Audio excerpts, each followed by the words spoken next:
Gimana Pak? Ibu? Mewakili Pak Dirjen Kebudayaan, Pak. Oh, Dirjen ya. Kenalkan, Ganjar ya. Bu, ya. Ya, ukuran begini.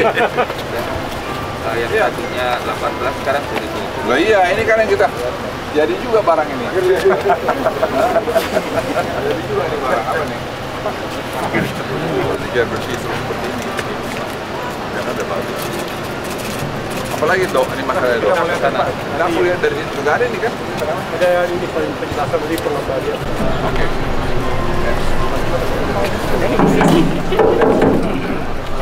Apa lagi? Lama jangan terlalu dekat ya, nanti begini juga. Begini. Udah. Lagi kan ada ini juga pegang. Balik. Jadi satu yang menjadi concern adalah adanya ketentuan KTP untuk zona 1 itu KTP-nya 0%, untuk zona 2 itu 4%. Nah sekarang itu KTP-nya 8%. Ini beberapa poin yang Jadi ini yang menurut Anda mesti dihilangin ya? Iya. Ya. Ini yang prioritas. Kita di mana sekarang? Kita Di sini. Mana kamu jatuh? Sini kan, ini kan ininya masih di sini, Pak. Iya, jadi situ. Jadi berarti depan sana kita ya? Iya. Sana. Ya. Sini Pak, itu Pak. Hah? Sebelah sana. Belakang. Oh, yang sana itu? Iya. Oh, oke. Ini yang Harus direlokasi?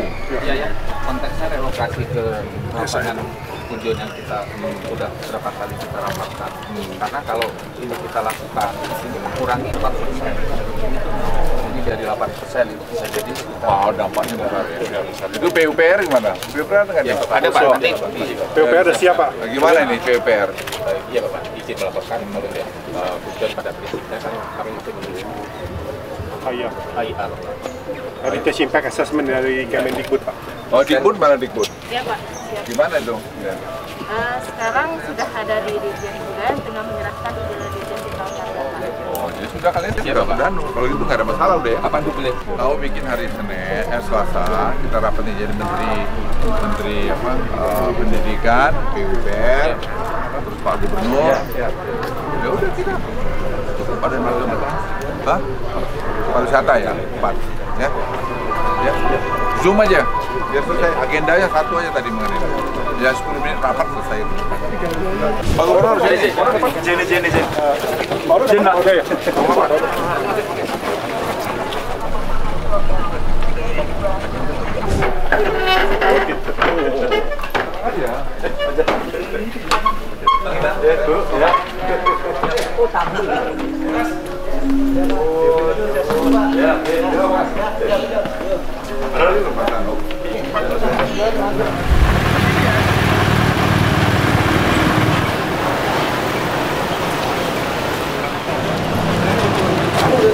Kalau 3 rumahnya Pak Martian Selamat datang kepada Menteri Koordinator Bidang Pendidikan dan Investasi Republik Indonesia yang mempersembahkan co-working gallery yang berisi update project PT PLN yang nanti akan disampaikan oleh Direktur Bisnis Regional Jawa, Madura dan Bali oleh Bapak Haryanto WS.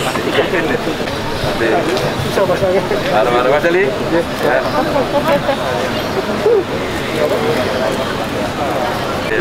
Mohon izin menjelaskan sedikit Pak tentang yang akan diresmikan oleh Bapak hari ini.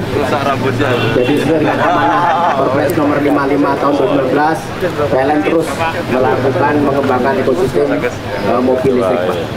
Ada stasiun pengisian kendaraan umum (SPKLU), ada stasiun penukaran baterai Pak. Kemudian ada penukaran baterai dia. Ada Pak. Oh, oke. Jadi swap Pak, baterai swap. Ya.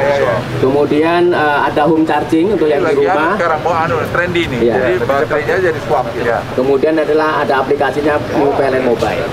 Nah khusus untuk home charging Pak, ini yang kami harapkan sebenarnya nanti akan menjadi dominasi karena kalian oversupply ya. Iya Pak. Kemudian ini diskonnya juga besar Pak. Untuk listriknya diskonnya di rumah itu 30% Pak. Jadi Pak Dalam udah jelasin daripada nggak dia bayar take and pay. Baik Pak. Kemudian untuk kawasan wisata Pak, kami laporkan saat ini sudah 5 lokasi kami pasang. Di Prambanan sudah, di Borobudur yang hari ini diresmikan Bapak, Labuan Bajo sudah, Bali sudah ini, kemudian Lombok, Bali termasuk dalam rangka G20 Pak. Ya Pak. Kemudian yang nanti Oktober adalah kami Danau Toba, Likupang dan Mandalika. Sudah Pak. Belum ada apa-apa itu. Nah kemudian sebaran SPKLU ini yang di Indonesia saat ini sudah 129. Kami cita-citanya lah kalau masyarakat menggunakan mobil listrik dari Aceh sampai Papua sudah tidak khawatir tidak ada SPKLU Pak. Kemudian untuk Pak Gubernur di Jawa Tengah saat ini ada 12 unit Pak di 10 lokasi khususnya di jalur jalan tol, sehingga diharapkan masyarakat yang dari Jakarta sampai Bali sudah bisa naik mobil listrik tanpa takut tidak ada charging. Sudah Pak. Demikian Pak, Pak Menko kami laporkan. Masih Pak.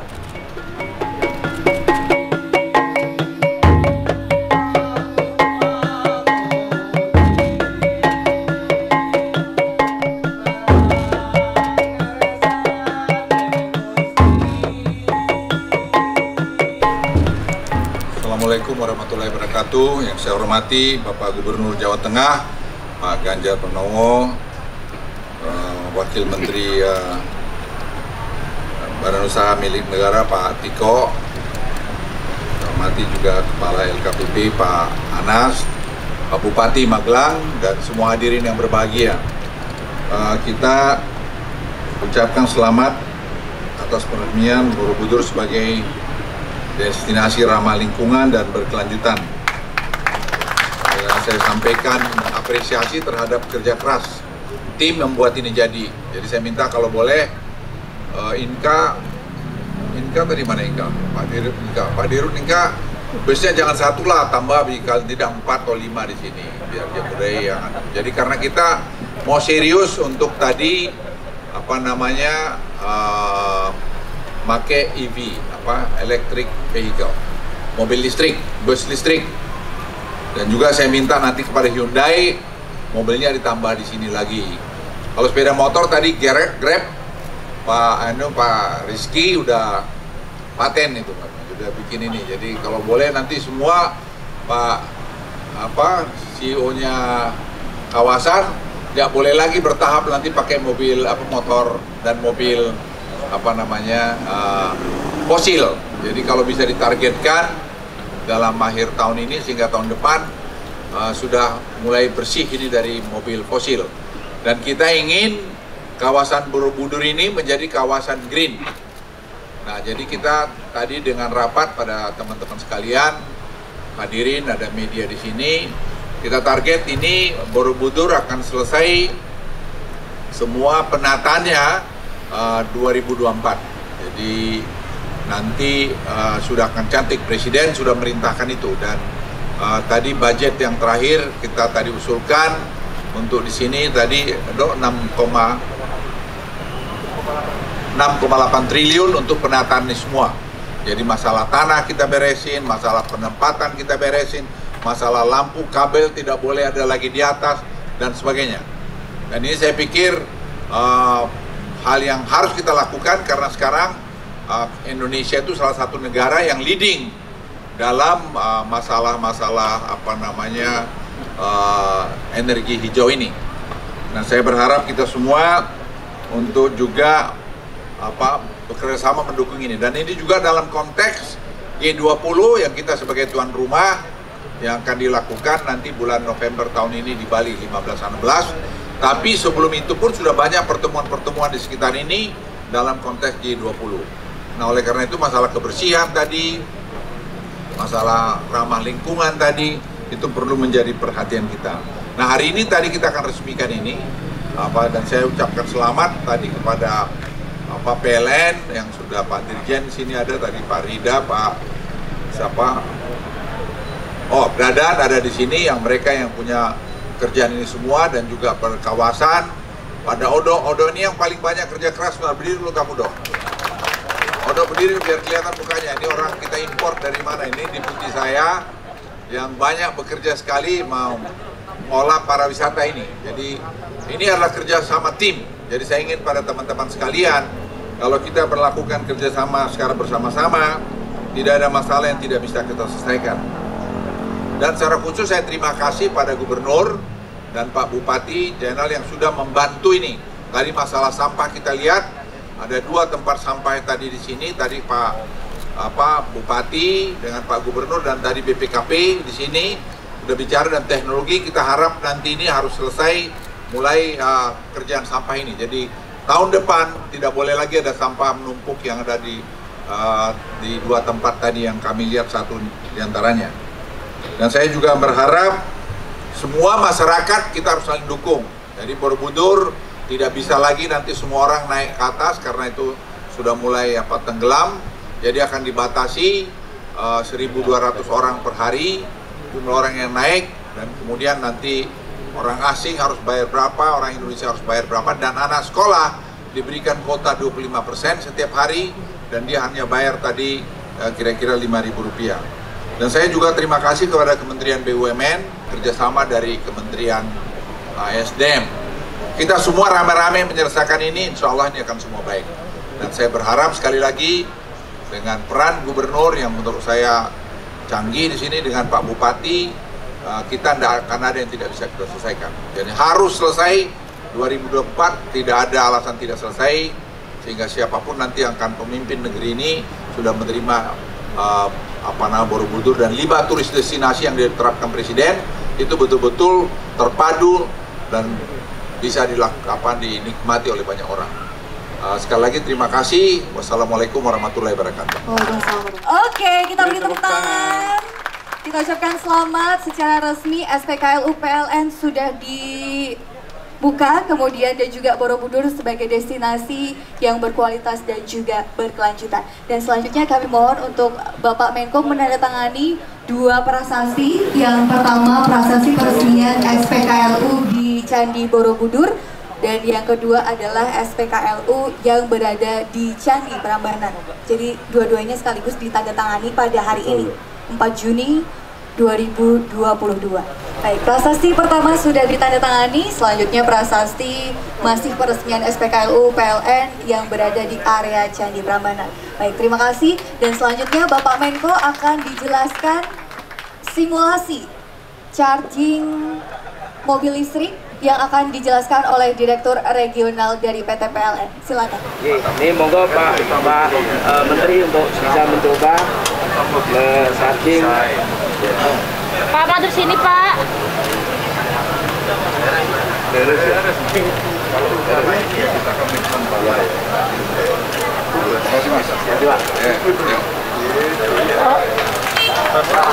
Oh, ini langsung ini ya?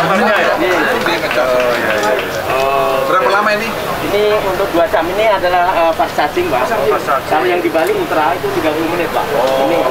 Ini Bali Presiden. Sambil pegang itu ngadep ke sana, Pak. Sambil pegang ini, Pak. Nah, Pak Dirut, ini ada masalah. Ah, itu Pak. Pesan.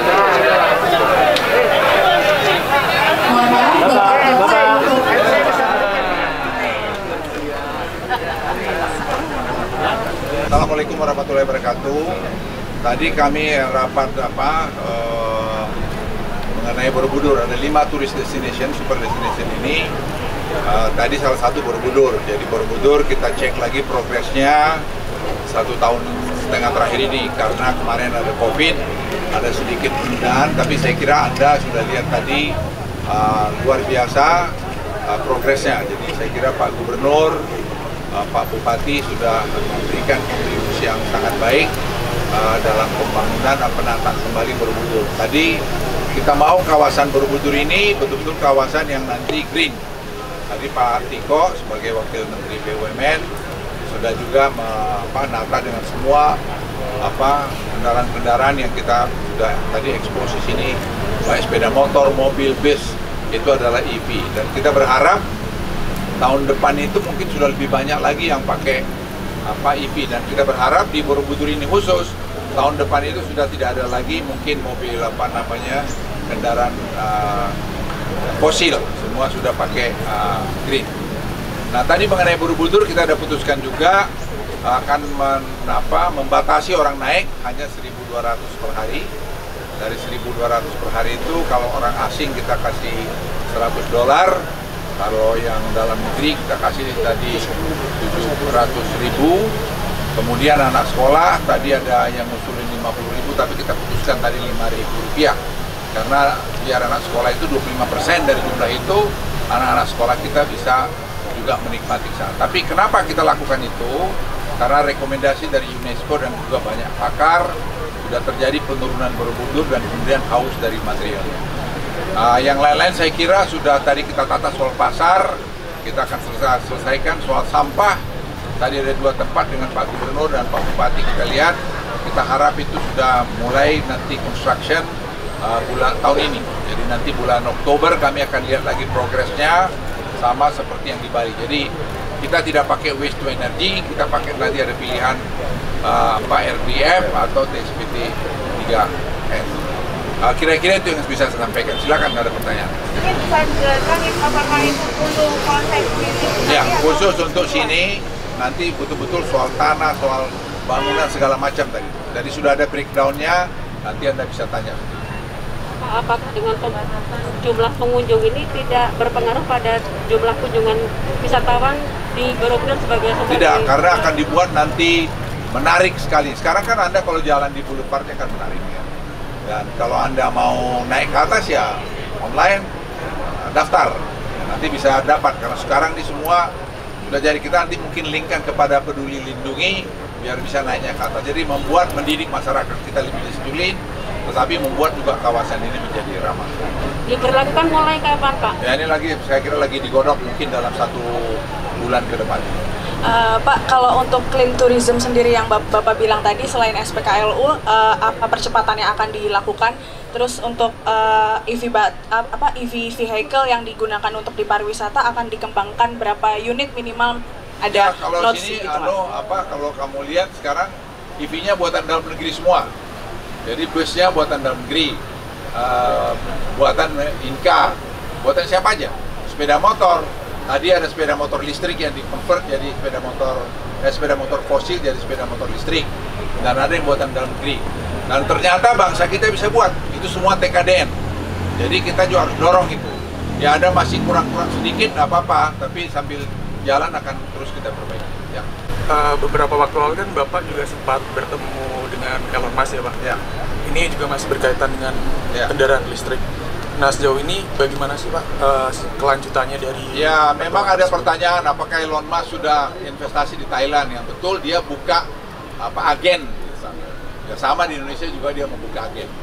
Kalau Elon Musk sekarang negosiasi kami itu mengenai lithium baterai. Lithium baterai ini saya kira sudah sangat maju. Mereka akan datang lagi untuk datang kemari. Mengenai mobil itu juga sekarang sedang negosiasi. Tapi ingin saya katakan sama Anda, kalau Anda mau dapat mobil end-to-end green energy, tempat yang terbaik itu Indonesia. Apa ini jadi? Ya kita lihat. Terus kemudian juga mengenai Starlink. Starlink juga mereka akan masuk di Indonesia Timur dan Indonesia. Itu akan membuat cost juga rendah dan itu akan membantu masalah kemiskinan. Karena data-data dari daerah terpencil dengan Starlink itu bisa dapat. Kemarin Presiden juga berbicara per telepon cukup lama dengan Elon Musk dan saya diinfo juga. Kemudian mengenai semiconductor juga mereka berminat untuk masuk di sini. Kenapa mereka pengen semua banyak kemari? Karena kita punya potensial energi terbarukan itu 437 gigawatt. Itu angka yang di negara lain mungkin tidak ada. Nah banyak yang tidak sadar ini. Jadi keadaan ekonomi kita sekarang sangat baik sehingga mereka tertarik. Pak, kalau untuk yang proyek yang di Kaltara yang ditawarkan ke Elon Musk itu semua terbuka, dia boleh pilih di sana, boleh dia pilih di sini. Karena di sini tadi Pak Dirjen Listrik kita memberitahu di Ijen tadi ya. Ijen itu bisa Dieng itu bisa sampai mungkin 500 sampai 1000 megawatt geothermal. Nah itu kita bisa tarik nanti kemana? Ke Batang. Nah di Batang bisa kita bikin nanti industri semiconductor, bisa juga mobil, bisa motor yang green. Di juga Kaltara sama. Kaltara itu memang agak lebih lambat karena dia membangun hydropower. Kalau di sini kan sudah jadi. Jadi bisa saja dia kemarin. Sejauh ini selain Elon lagi untuk pengembangan EBT di Indonesia siapa aja? Ya sudah Ford ini malah lebih maju. Jadi mobil Ford ini tadi malam masih diskusi dengan deputi saya.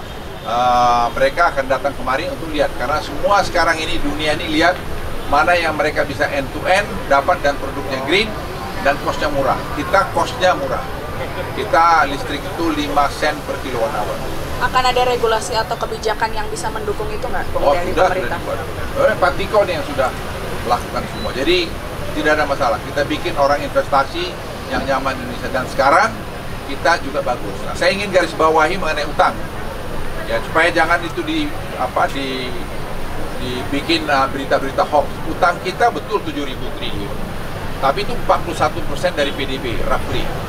Tapi itu utang yang produktif. Negara-negara lain dunia sekarang ini akibat COVID ini ada utang 100% PDB atau lebih. Ya. Jadi kita tidak ada masalah. Jadi kalau ada orang yang bicara soal itu nggak ngerti aja. Ya. Ada lagi? Oke. Kalau nggak ada, terima kasih. Wassalamualaikum warahmatullahi wabarakatuh.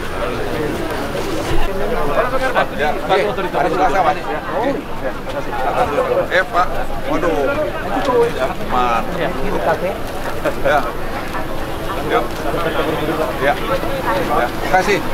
Ya. Terima kasih. Ya. Terima kasih ya. Terima kasih. Pak Tiko, makasih ya. Tangannya senyum jumbo, Mas. Nggak boleh mendahului lagi, Pak. Tidak ada yang Oke, thank you. Pak, aku pamit dulu ya. Pak Kapolres. Makasih ya, makasih ya. Lewat opsi dulu, Pak. Perjalanannya mulai payu toh. Karena mulai dibuka toh. Ini pakainya. Mulai dibuka toh. Hati-hati ya. Pondoti anu vaksin. Selalu ya Pak Ganjar ya.